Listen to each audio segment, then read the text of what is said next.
All right. We have our reciter today, Abdul Rahman. With the permission of my Imam, Ahmad Shibli, I'm going to start the thing. Right now, time is 6:50. Halqa will end at 8 p.m. tonight. It's 1 hour and 10 minutes Halqa itself. Assalamu alaikum wa rahmatullahi wa barakatuh. Auzu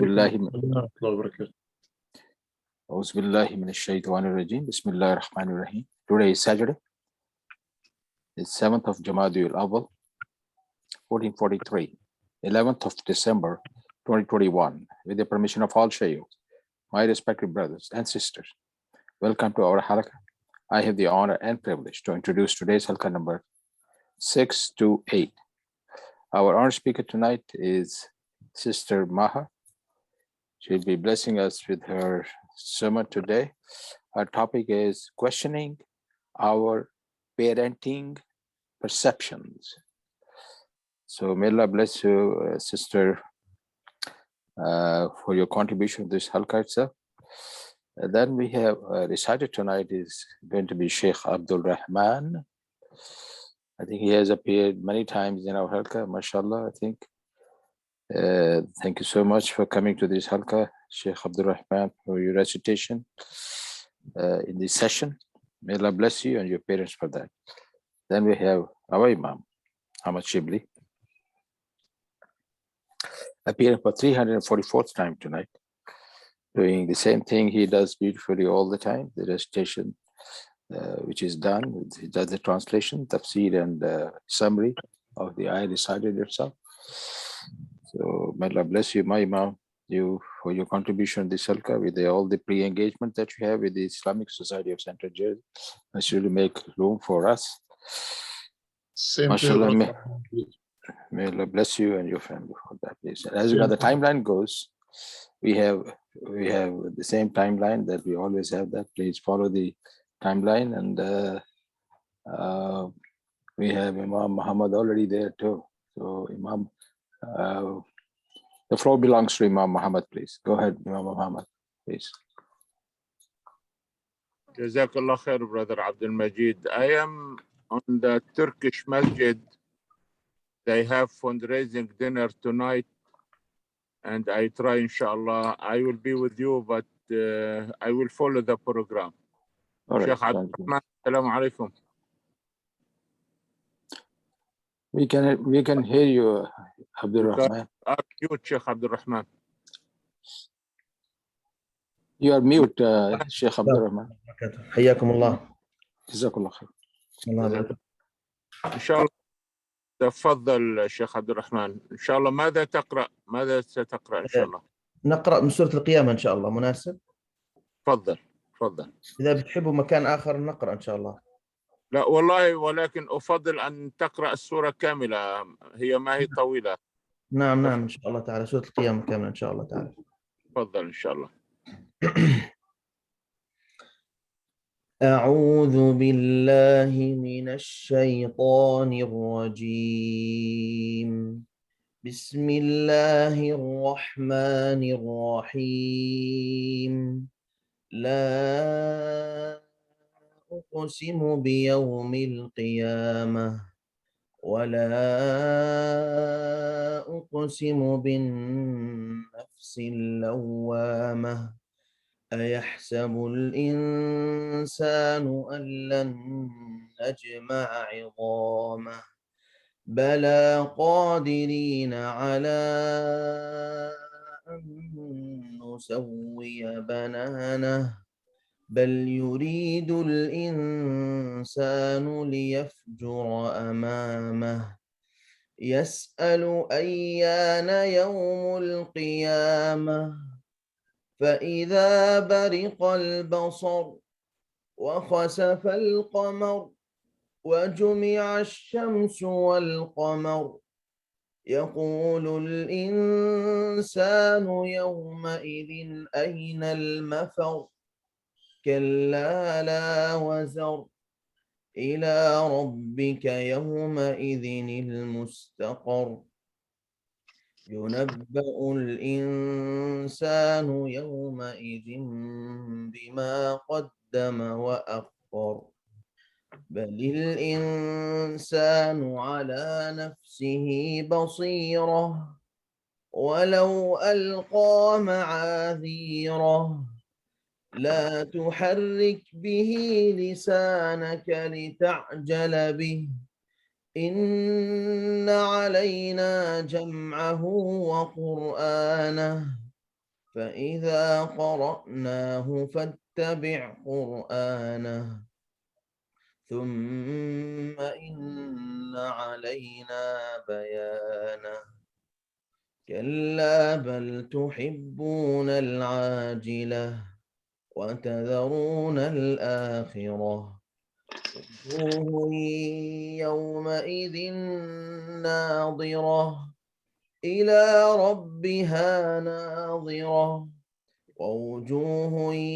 يومئذ باسرة تظن أن يفعل بها فاقرة كلا إذا بلغت التراقي وقيل من راق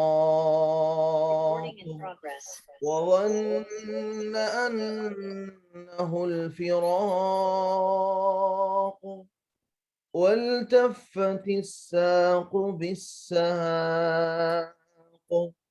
إلى ربك يومئذ المساق فلا صدق ولا صلى ولكن كذب وتولى ثم ذهب إلى أهله يتمطى أولى لك فأولى ثم أولى لك فأولى أيحسب الإنسان أن يترك سدى ألم يك نطفة من مني يمنى ثم كان علقة فخلق فسوى فجعل منه الزوجين الذكر والأنثى أليس ذلك بقادر على أن يحيي الموتى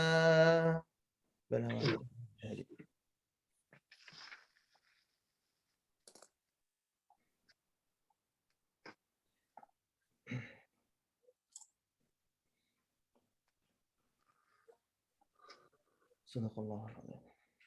أعوذ بالله من الشيطان الرجيم.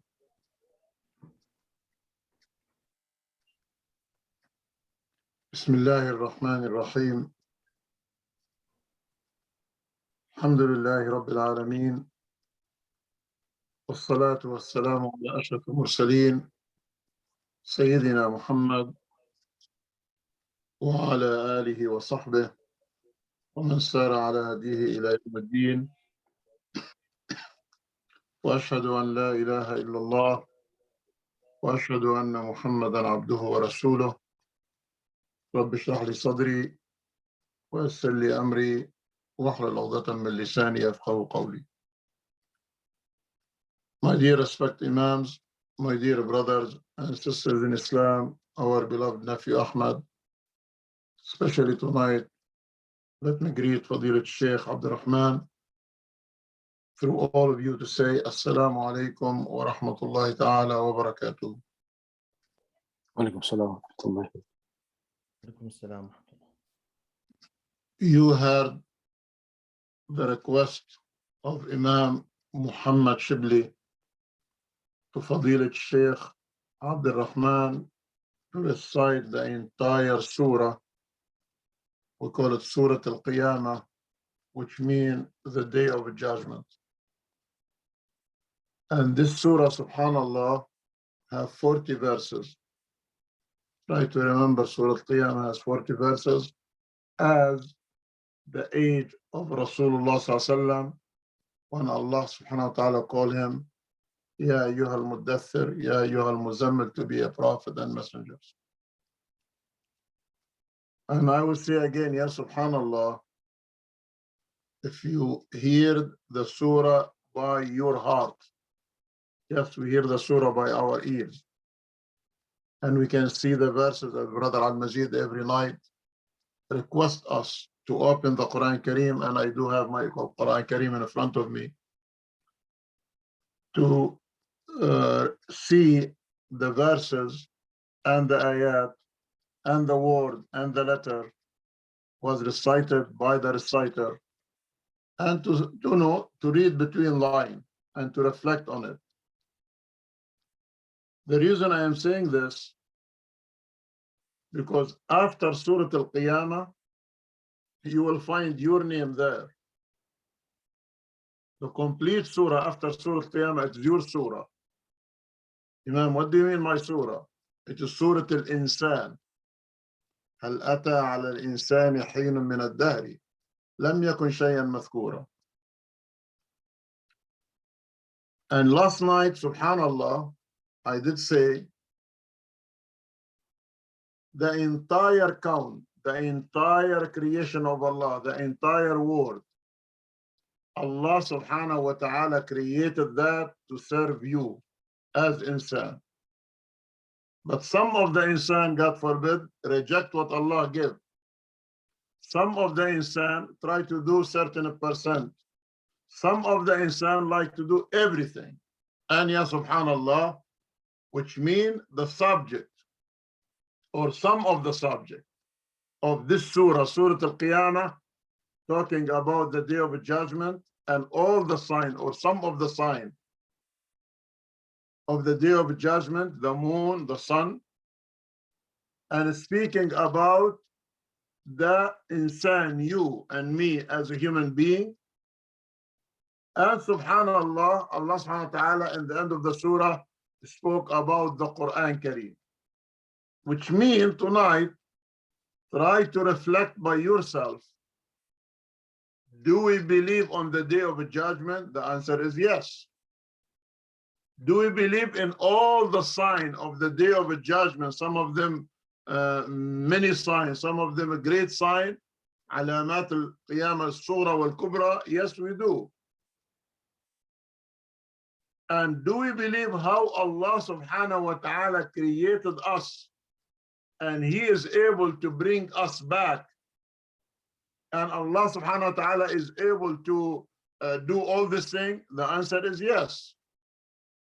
But my question to myself as your brother today, from where we get all this information? Do we get it from some other sources and that source accurate 100% beside the Quran Kareem? The answer is no. And Allah subhanahu wa ta'ala, as I said in the middle of the surah, talking about the book of Allah, Al-Quran.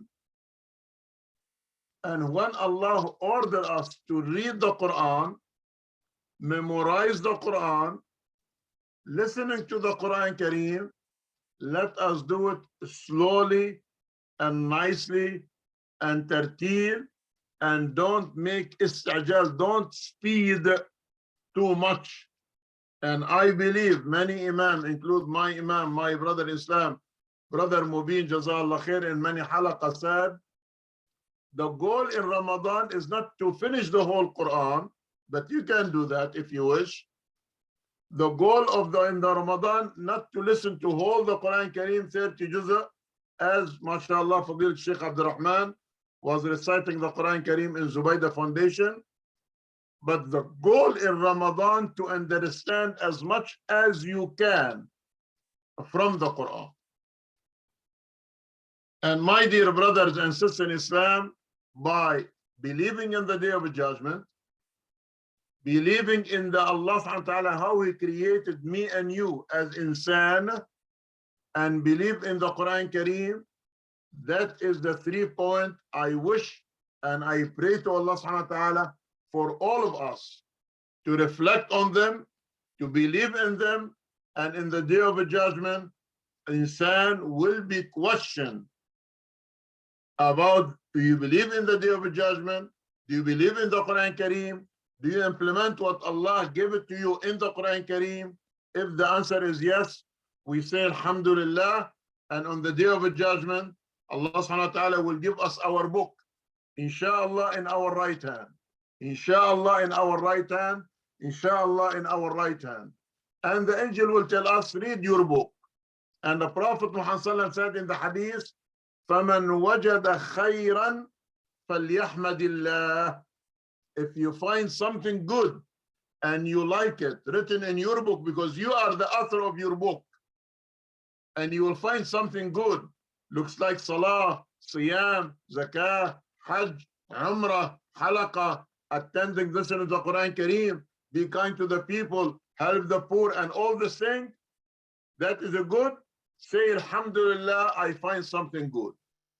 But the hadith said, I will close with this, فَمَنْ وَجَدَ غَيْرَ ذَلِكَ, the one who did not find something good in his book, because he don't write something good in his book, Prophet Muhammad said, فَلَا يَلُومَنَّ إِلَّا نَفْسَهُ. Don't blame the weather, don't blame the society, don't blame the East, don't blame the West, don't blame anyone except ourselves. Let me stop here, inshallah ta'ala, and pray to Allah to accept this halaqah.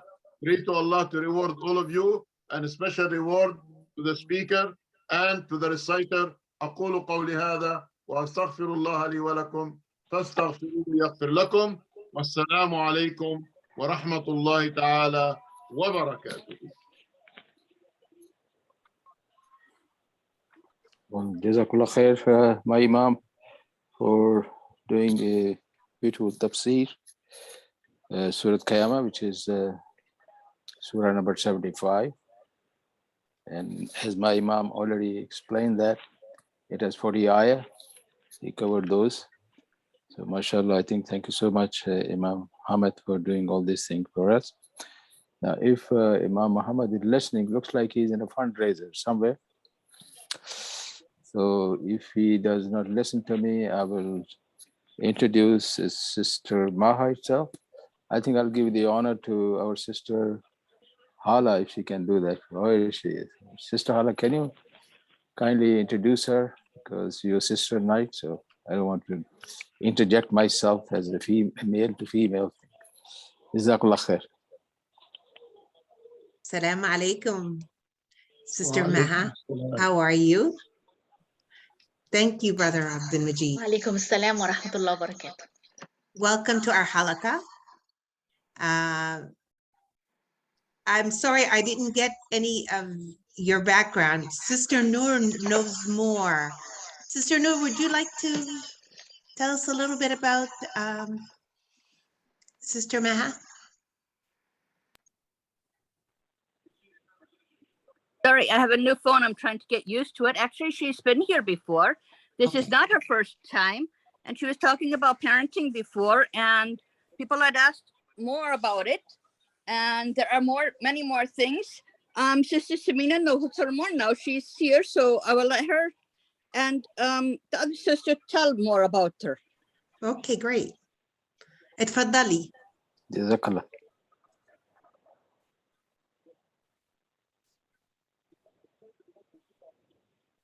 You're on mute.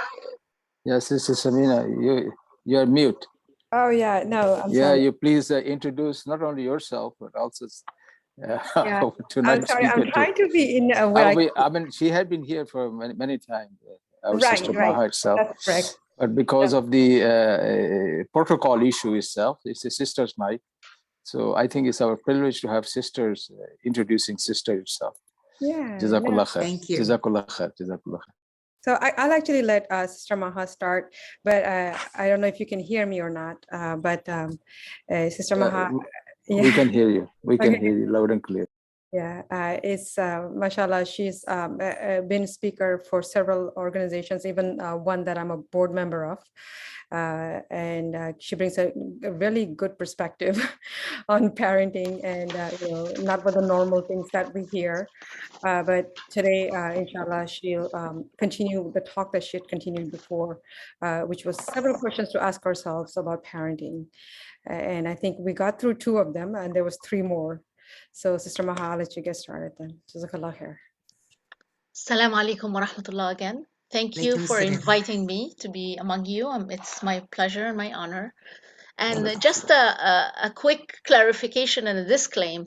I'm not a specialist on parenting at all, but I do share my experience and observations as a person who studied cultural anthropology and who, as a person who's been an activist and a leader in the community on several levels and positions and so forth for many, many years. And as a mom of three young men who I always say they teach me, I thought I was parenting them, but then it turned around that I learned more from them about being a mother or being a parent. And Alhamdulillah, Allah gave me the responsibility of being a confidant of many young people. Because as you know, young people are sometimes hesitant to speak to their own parents. So I've been the confidant of many young people, and I actually take their permission and I've consulted them, some of them about what they'd like me to convey to you. On the issue of parenting, I've been sharing with you my understanding and my observations, and especially as a person who had to understand, not just academically, but personally, very personally, the difference between parenting styles. And I'm always interested in getting to the underlying concept. What is going on that we don't see? What is going on that might be motivating us to do something? What is going on that might be informing us without us being aware, without us examining, having the opportunity to examine all of these attitudes. So this evening, briefly, inshallah, I would like to address questioning our parental attitudes. Why?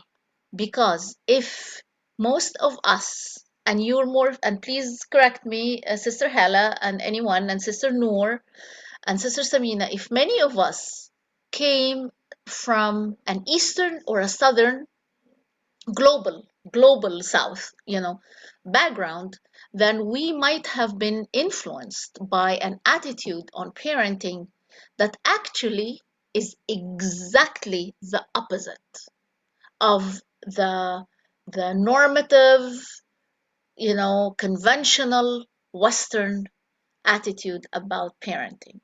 And if we have parents here or sisters or brothers from who grew up in the West, please correct me and please interject at any time.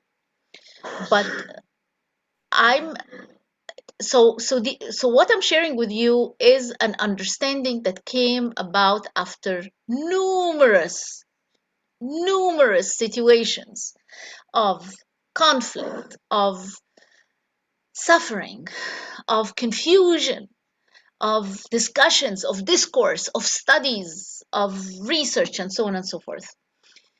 If we're not careful, we take it for granted that as parents we have tons of rights, and that's where our children need to be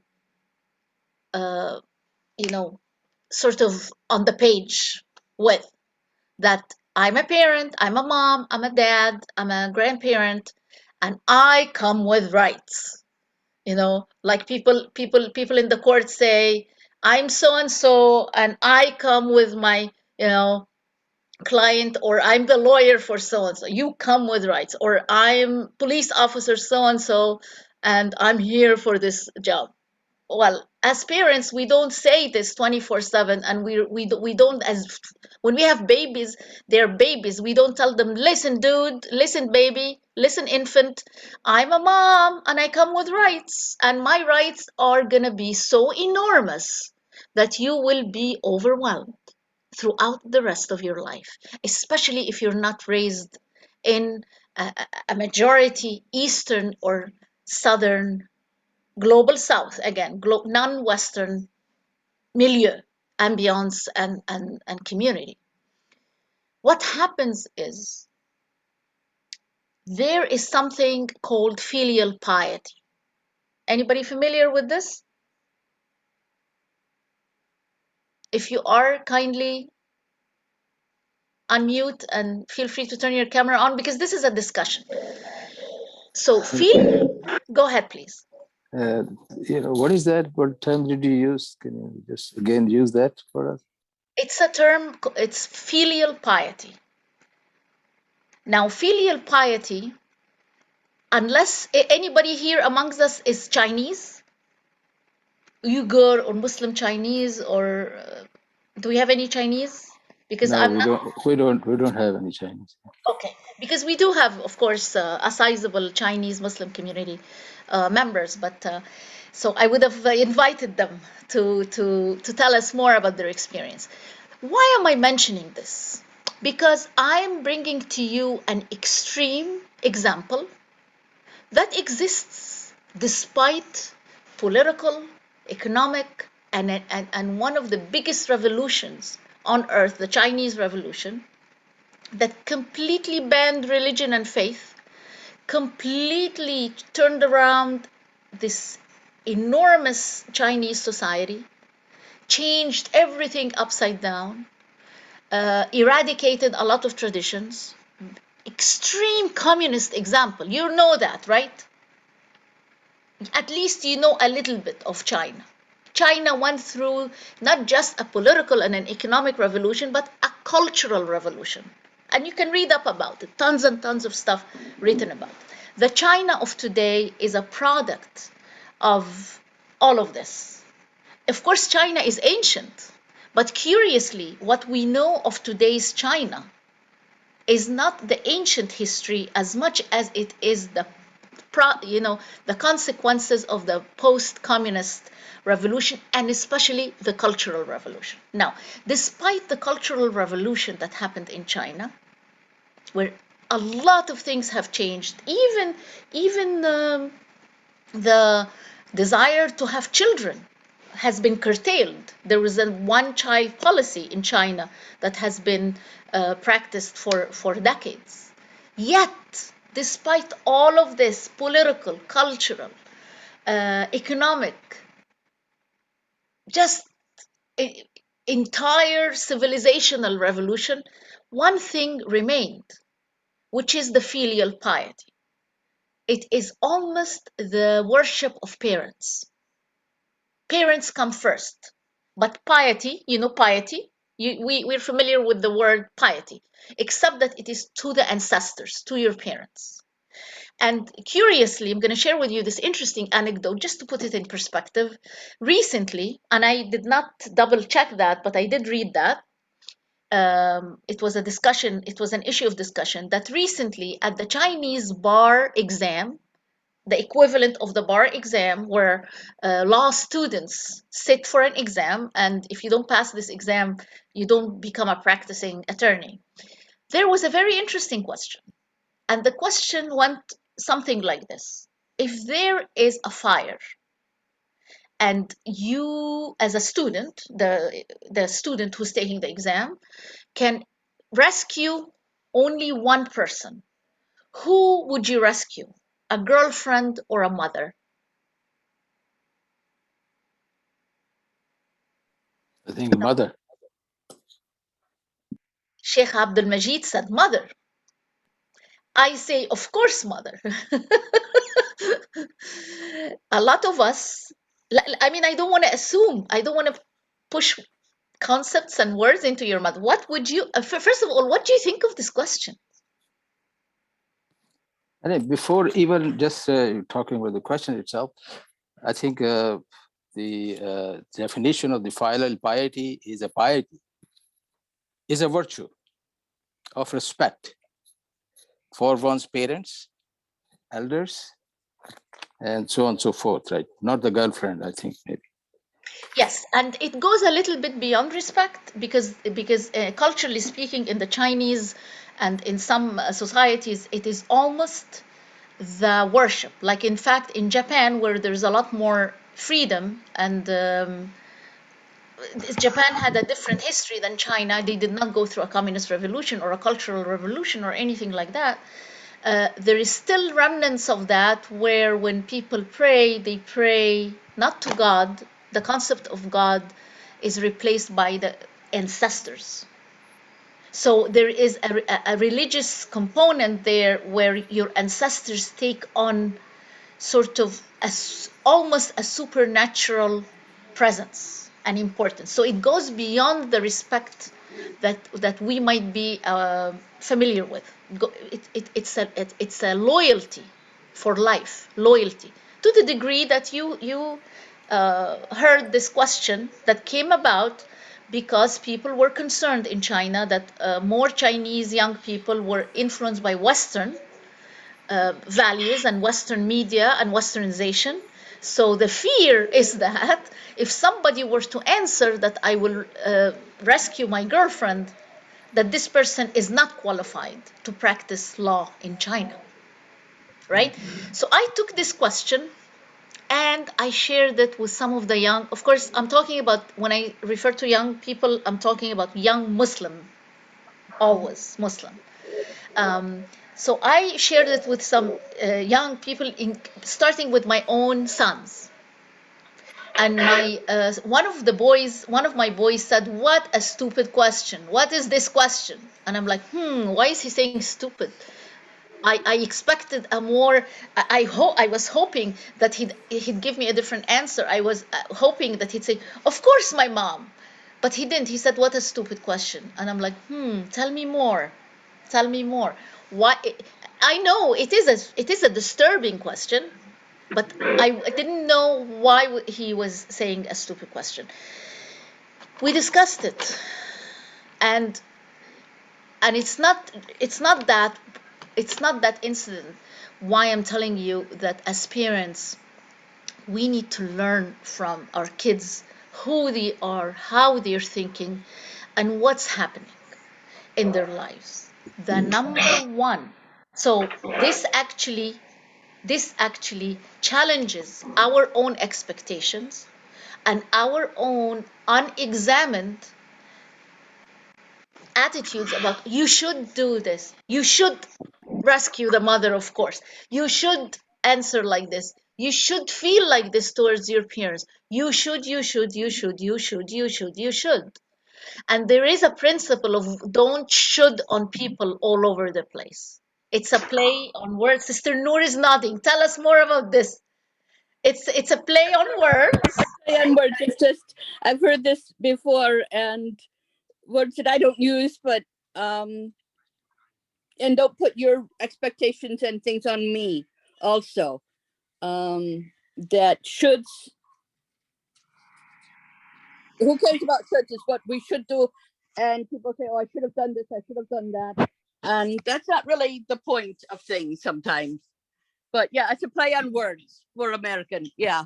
Yes, it's a play on word because nobody wants to be, and I'm not going to mention the word, but there is a profane word that starts with sh that refers to something unclean, and the idea is that nobody wants to be dumped on.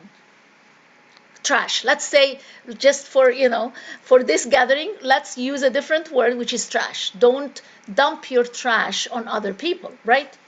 Nobody's going to accept that your neighbor or your friend or anybody, even your sibling, comes with their big trash can or bag and dumping it on you. That's a completely disgusting behavior, and that is universally unacceptable. So the trash and the other word that starts with sh and is made similar in in abhorrence and in grossness to should. You should do this. You should do that, especially from whom to whom, from parents to children. that the parents are shooting on their kids all over the place. You should have said this. You should have felt like this. You should stand like this. You should sit like this. You should live like this. You should think like this. You should feel like this. Now, parents will say, I'm training my child. I'm teaching my child. I'm giving guidance. I'm telling them what's right from wrong. It's my parental duty to provide instruction, to raise my children. Now, to a degree, this is absolutely right. But at what age and how? And are you even aware? Are we even aware of what we're doing and why we're doing it? Is it just inheritance? We're passing inherited shoulds to our children, even though we live in a completely different society where they receive the shoulds at home and then they go to school and they learn exactly the opposite. Exactly the opposite. Exactly the opposite. They learn at home that they are a kid of the who belongs to so and so and so and so parents. They learn at home that every move of theirs has a rule. They learn at home limitations and restrictions and haram more than they learn the halal. At 7 in the morning, if your kids are school age, from 7 till 4, they're exposed and learning exactly the opposite. You're an individual. It is your choice. Use your words. What would you like to do? How do you feel? Even at kindergarten or preschool. I remember my preschooler, he had a lisp. He was lisping as a 4-year-old or something. And I don't remember what I was telling him. And he is like, it is my choice. And in my mind, oh no, it's not your choice, young man. It's not going to be your choice. But I still remember that phrase with the lisp, with the with the lisp that he had, that he was a 3 or a 4-year-old telling his mom about his choice to do something or not to do something, when to me it was absolutely not even a discussion. There was even no question. Later on, one boy ratted on another boy about that everybody chooses whether to believe in God or not. Excuse me. And I asked the boy, the one kid who was questioning. This was their kids. They are 10. They at that time they were like 10 years old. And again, isn't it my choice? At 10, I paid attention. Not to say, of course not, it's not your choice. Believing in God is not your choice. Then I learned not to say no. I learned to say, let us see how you make an educated choice. How do you make a better choice based on premises, based on understanding? Now, that's age 10. So there's a difference between age 3, age 10, and let us say age 20. And there is going to be even a bigger difference at age 30. If your kids, last time I was here, people had their kids ranged in age from little to full-blown adults. And this is one of the major shocks to Eastern and Southern and anybody who comes from a native, from a traditional culture. The issue of choice and individualism. Is my kid, regardless of age, as long as they're not an infant, after weaning them from nursing, is my kid an individual? Is my kid a person? A person. Apart from taking my name or taking my, the parental name. Is this human being an individual with freedom, with choice, with secrets, with privacy, with confidentiality? How do our kids have the same rights as another human being? This is a big question that a lot of us are not comfortable with. Because when we discuss this, a lot of the parents say, what kind of secrets will they have? Why should they keep secrets? No, I don't want my kids to have secrets. Right or wrong? We're very uncomfortable with kids having secrets. We're very uncomfortable with kids having a private life. A private life? What kind of a private life? If anybody has boys at age 13, if you're a parent who goes with your boys to the pediatrician checkups, the annual checkups and all of that, I want to share with you that it was a shock for me. Even though my mother's side, they have lots of physicians, so we have 16 physicians, but I wasn't prepared for this moment at age 13 that the pediatrician asks me to step outside of the room at an annual check with my son, and I'm like, first of all, I'm not this kind of a mom who gives a green light to doctors to do whatever they want to do. I'm gonna recheck everything. I'm gonna get second opinions and third opinions, and I'm not the kind of mom, medically speaking, or even I'm not this kind of a friend. If I'm a patient's advocate, you will not ask me to step outside of the room and do whatever you want to do with the person I'm with, because my job is to be a second pair of eyes and to check everything. So when this happens to your own kid at age 13, I wasn't prepared at all. It could be my ignorance, and I'm like, excuse me, and he's like, please step outside. Why do Yes, go ahead, please. No, go ahead. Someone's coughing. Okay, I'm sorry. So I didn't know why do they want me to step outside? I'm on excellent terms with the pediatrician. The pediatrician knows I'll double check everything anyway. He knows we have a million doctors around. So what's this for? He's like, now it is time to check on my son's medical and private life. And I'm like, private life?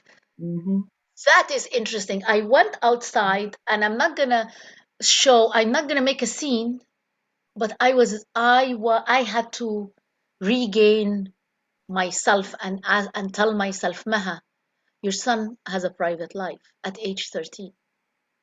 To the degree that he needs to discuss it with it turns out, by the way, that this is policy, but I just wasn't aware of it. It's just the American Pediatrician Association that age 13 for boys, and maybe it's another age for girls. I don't have a daughter to discuss, private medical developments and other related issues. And you understand what I'm talking about, right? So the parent is not allowed to be there. Now, this is a shock because why is it a shock? Because it's as though this human being is not a person. It's as though this human being is a belonging of mine that shouldn't keep a private life. Even though if I sat with another person, I will give them every right you can imagine. I'll listen to them. I'll respect their privacy, of course. I will learn about them from them. And I observe people's confidentiality. So if somebody tells me anything and they say it's confidential, it's going to be confidential. It's going to be confidential. Whether whether the parents ask me, whether whoever asks me, it's going to stay confidential. Now, why is it that there is a sense of anxiety and sometimes even a sense of disappointment and sometimes failure when parents start realizing that their kids are individuals with a private life, with their own thoughts and feelings. We're not prepared for that. And that's what I'm inviting me and you and everyone to, the earlier the better, to prepare ourselves with the prophetic example, because this doesn't get addressed a lot. The Prophet ﷺ not only taught us to play with our children for the first 7 years and then to discipline uh, our kids for the second set of 7 years, and then to be, like peers with our kids during their third set of 7 years. First of all, the concept of play, discipline, and being a peer is not discussed sufficiently. So even when we play, we're not sure. I mean, I'm here to tell you, we don't play enough. Play is not just allowing the child, it is not buying toys. Play is engaging with the child. Discipline during the teenage years is not what many of us think, which is limitations and restrictions and shooting and loading the haram. A lot of the kids who, may Allah guide them back, who steer away from faith is because they couldn't take the haram. And I've had these questions from children: is there anything halal? Then if the rule. The rule is that everything is halal except for the few things that were mentioned in the Quran that were haram. Yes, please go ahead, Imam Hamad. Assalamu alaikum. Alaikum salam wa rahmatullah. First of all, Jazakallah khair, and may Allah reward you. I was waiting till you come to the word halal and haram, and now I like to interfere. Yes, Allah bless you with 3. Allah subhanahu wa ta'ala give me 6. 2 boys and 4 girls. Two girls and 4 boys. And all of them are American, not only by birth, but 2 of them raised up here and the other 4 came here.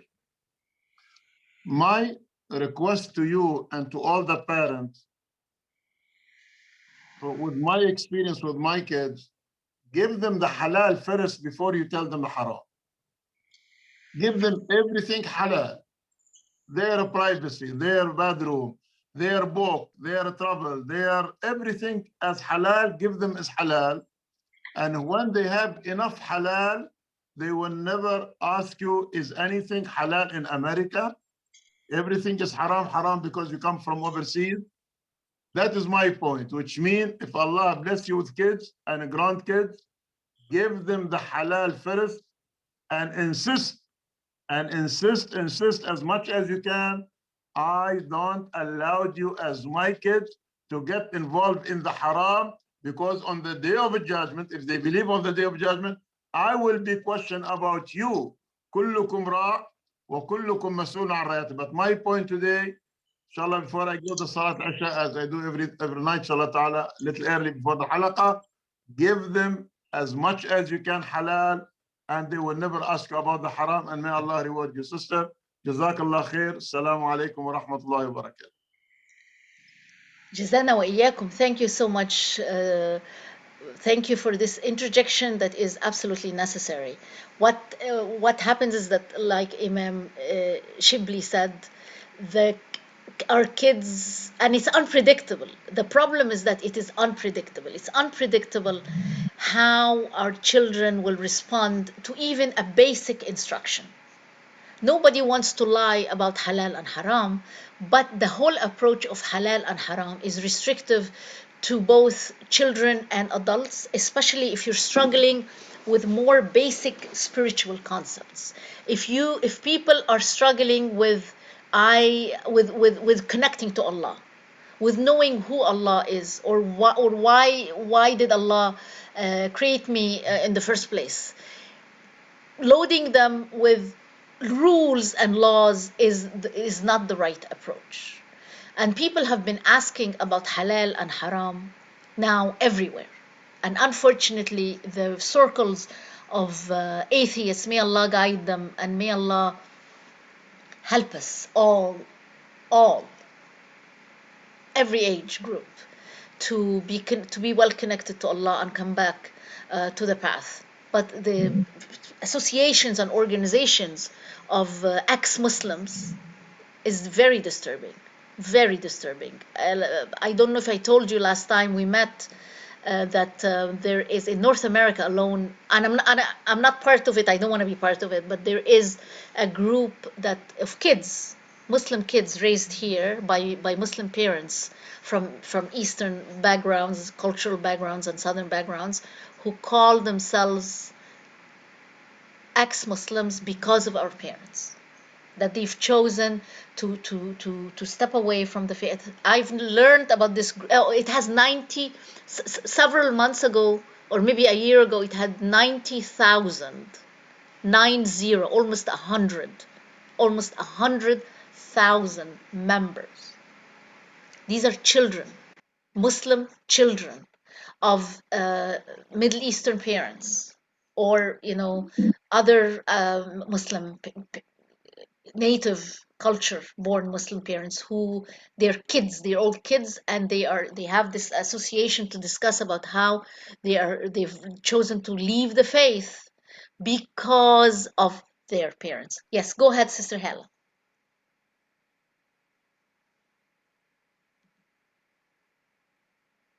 Jazakallah khair for bringing this topic, because it's very, very important.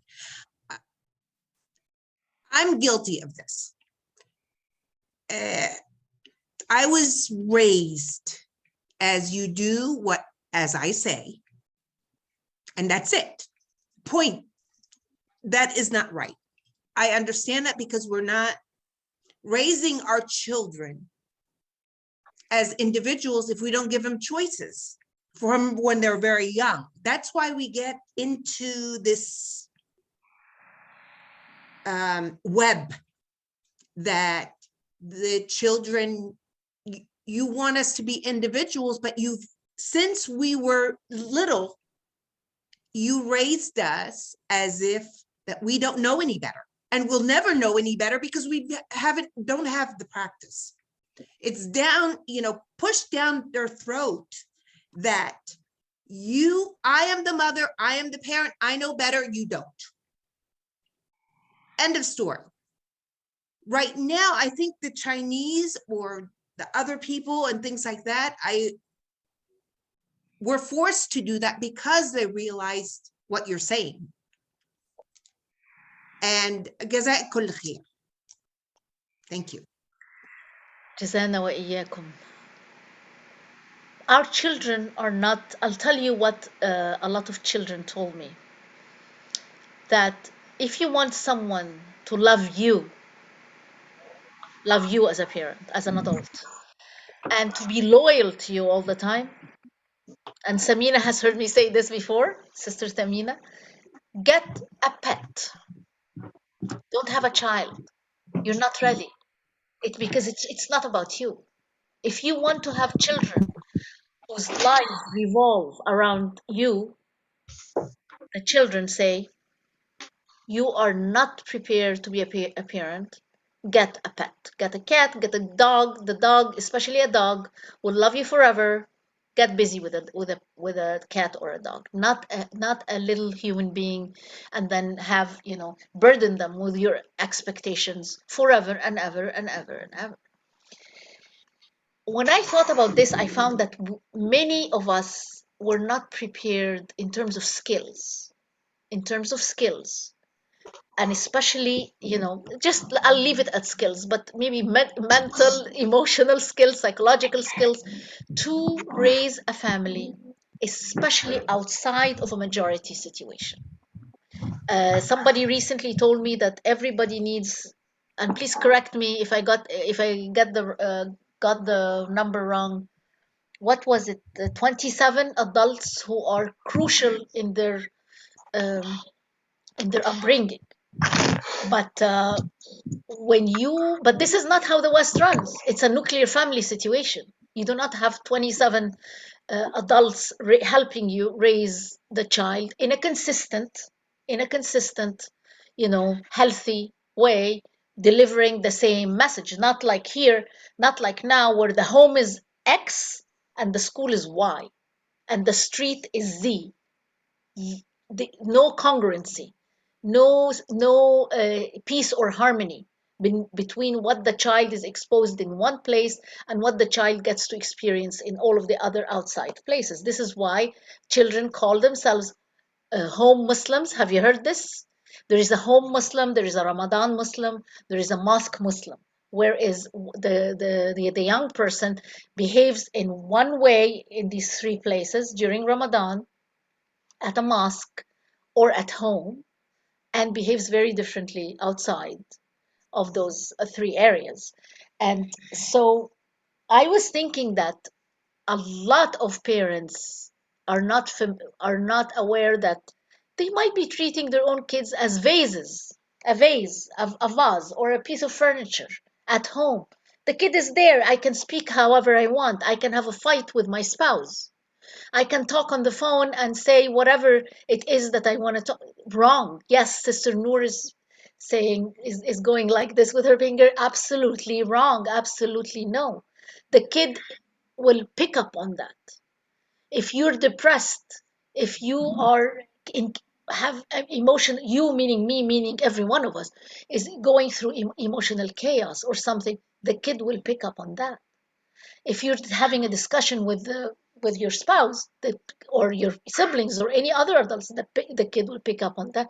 If you're disinterested in life, if you're critical of people around you, the kid will pick up on that. Kids are not furniture, and they are not personal possessions. They are not our personal possession, that they will remain infants the rest of their lives and whose sole job is to serve us, whether the service is physical or even emotional. I understand that we do have rights as parents, but guess what?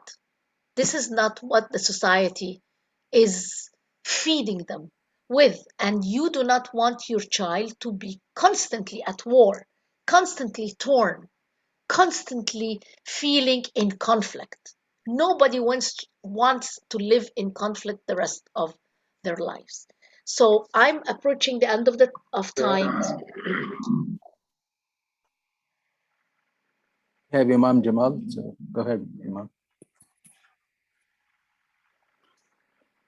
Imam, you're mute. Sorry, sister. I will wait until you finish it because you said you are at the end of the discussion. Go ahead. When you finish, I'll say my point. Yes, my last point is, thank you, Imam Jamal. My last point is that from every kid I've ever spoken with, the tragedy is that this kid's parents do not know the kid, according to the kid. And of course, I struggle. I always invite every kid who speaks to me that please talk to your parents. And we spend a lot of time even discussing how can this kid talk to his or her parents. It's not easy. And guess why? The parents made it difficult. The parents have not invested in knowing their kid. They invested in expectations, but not in getting to know the kid as though that kid is an individual human being. In all my halaqas, and especially in prison, we start by introducing ourselves. For example, I'd say, my name is Maha and I've been created by God. And everybody else introduces themselves like that. So I want to leave you with this notion that my name is Maha and I've been created by God. Your name is Dawlat and you've been created by God. And believe it or not, your kid has been created by God. So your kid is an individual, independent creation that deserves that at least your effort to invest in getting to know your kid as who your kid is, not what you want to see them. From this is the step. This is the first step. Anything else can be built on this step. جزاكم الله خير. السلام عليكم ورحمة الله. Wa alaikum assalam wa rahmatullahi wa barakatuh, Sister Maha. And allowed me, inshallah, Rabbil Alameen, just to take a few minutes, not to exceed the time, Brother Abdul Majid, but because Sister Maha, may Allah subhanahu wa ta'ala reward her, she put a light on many points where each point of them need a halaqah by itself. Just to start from the end, as you said, you are Maha created by God, I am Jamal created by God. Yes, definitely there is no doubt about we are having individual creation, individual life, individual fingerprint, individual eye. So by this, each creation, each individual, each person has his own or her own personalities when they grow up. When I'm dealing with my children, I have 6, as Imam Hamad said, I have 6, 4 boys and 2 girls. I have the same thing. We are married to sisters. So we are equally in everything. And both of us from the same parents. So, Sister Maha, the education without experience is very dangerous. Education without experience is very dangerous. This is why our kids think they know more than us. They think they know that life. They think they know the street. They think they know what they are doing. This is why they are hiding from their parents. The parents have the knowledge and the experience. And this is why when we tell our kids, don't do this, don't do that, and we say you should not do this, and we use the word should more than anything else, because we don't want them to fail and to repeat the mistakes we went through. The second thing is kids, especially in the age of 7, as you said, from 7 to 10, they fear they don't know. That's why Rasul sallallahu alayhi wasallam said, teach them the religion or teach them the salat when they are 7 and punish them when they are 10. Because in that age, they cannot make their own mind what they want. Even up to date, I have my last son in 12th grade. I asked him, what do you want to do? He said, I don't know. What college do you want to go? I don't know. What do you want to study? I don't know.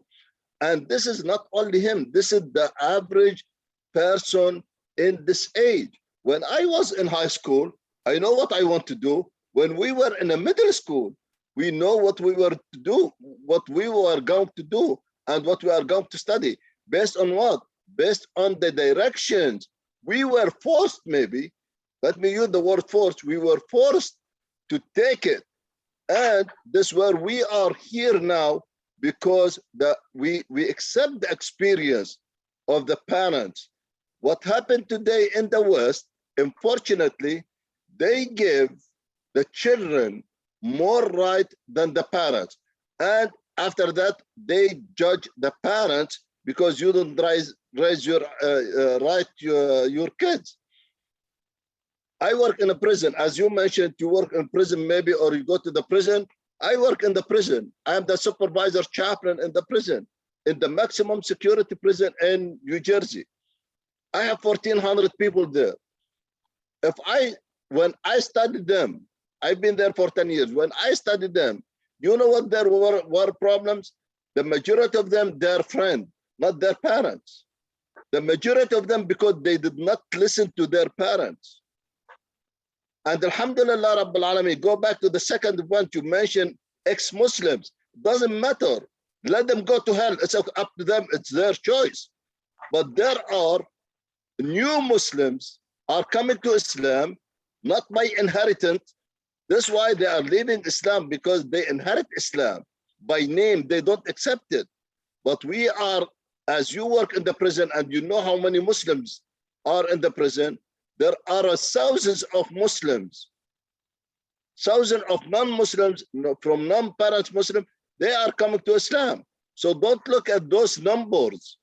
Those numbers doesn't matter. Ex-Muslim, 90,000, 100,000, doesn't matter. We want the quality more than the numbers. Yes, we want to deal with our children. We want to educate them. We want to give them the tools, as Imam Hamad said. I want to tell them everything is halal. Yes, everything halal except 5-6 things is haram. Stay away from sex, stay away from drugs, stay away from alcohol, stay away from pork. You are a good Muslim. Other than that, everything else, stay away from the 5 major sins.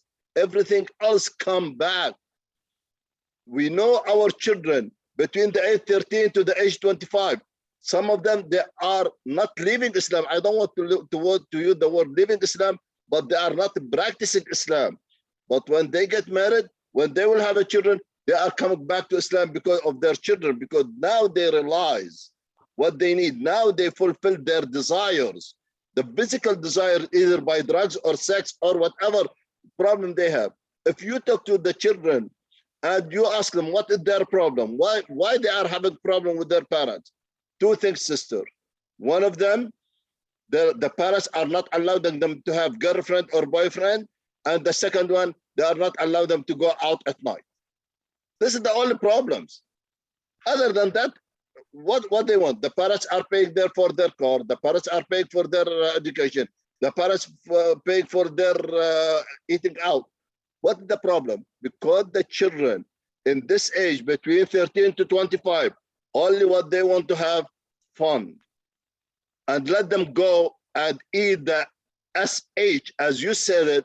I don't want to say the word if they don't want to listen to their parents, because they will end up in some of the prisons. You work there, I work there, and we'll see them there, and they will tell us, I wish I listened to my parents.